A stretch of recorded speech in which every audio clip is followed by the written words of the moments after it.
వైకుంఠం అంటే ఎక్కడుంది అని మనకి అందరికీ అనుమానమే. కలియుగంలో వైకుంఠము శ్రీనివాసుని మనం ఎక్కడైతే ఆయన్ని గానం చేస్తామో అదే కలియుగంలో వైకుంఠంగా చెప్పబడింది. అంచేత శ్రీ వెంకటేశ్వరుడి యొక్క దివ్యమైనటువంటి సేవలన్నింటినీ కూడా ఒక పాట రూపంలో గానం చేస్తూ కలియుగంలో వైకుంఠంలో మనం ఉన్నట్టుగా భావించి స్వామివారిని కీర్తన చేయాలి. శ్రీ వెంకటాచలాధీశం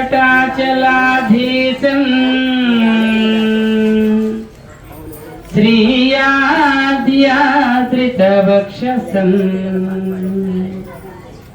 శ్రితచేతనమందారం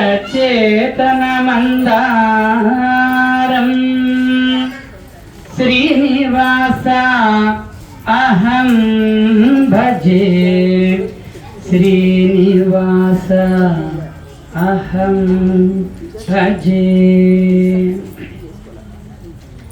కలియుగాన వైకుంఠము చూడగరండి, వెలసినాడు వెంకటపతి వేడగరండి. కలియుగాన వైకుంఠము చూడగరండి, వెలసినాడు వెంకటపతి వేడగరండి. ఆతులనెప్పుడాదుకొను దివ్యధామము, సప్తగిరులపైనున్న పుణ్యక్షేత్రము. ఆతులనెప్పుడాదుకొను దివ్యధామము, సప్తగిరులపైనున్న పుణ్యక్షేత్రము. కలియుగాన వైకుంఠము చూడగరండి, వెలసినాడు వెంకటపతి వేడగరండి. కలియుగాన వైకుంఠము చూడగరండి. స్వామివారిని చూడటానికి వెళ్తాం, మనం స్వామివారి సన్నిధికి వెళ్తాం. మొట్టమొదటిగా స్వామివారికి సేవ చేసుకుంటాం. ఏం సేవ అంటది? మొట్టమొదటి సేవ స్వామివారికి సూర్యోదయాత్పూర్వం సుప్రభాతతో మాల అర్చనాది సేవలు, వేకువలో జగతికి శాంతి నొసగు పూజలు. సుప్రభాత సోమాల అర్చనాది సేవలు, వేకువలో జగతికి శాంతి నొసగు పూజలు. స్వామివారికి ప్రత్యేకత ఏమిటి? కళ్యాణం. ప్రతినిత్యం కళ్యాణం పెద్ద విశేషం. గోవింద గోవింద గోవింద గోవింద గోవింద గోవింద గోవింద గోవింద గోవింద గోవింద గోవింద. ప్రతినిత్యం కళ్యాణం పెద్ద విశేషం, చేయించే భక్తులకు ఎంతో సౌభాగ్యం. ప్రతినిత్యం కళ్యాణం పెద్ద విశేషం, చేయించే భక్తులకు ఎంతో సౌభాగ్యం.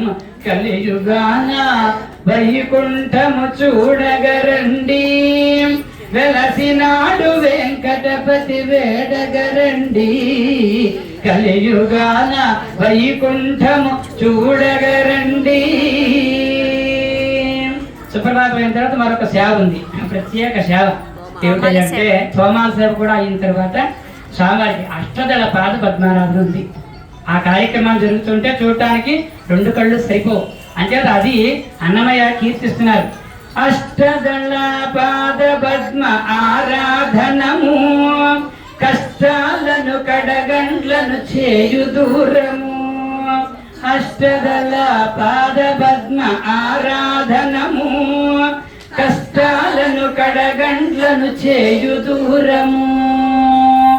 విశేష పూజలలోనున్నది శక్తి సారము, విశేష పూజలలోనున్నది శక్తి సారము.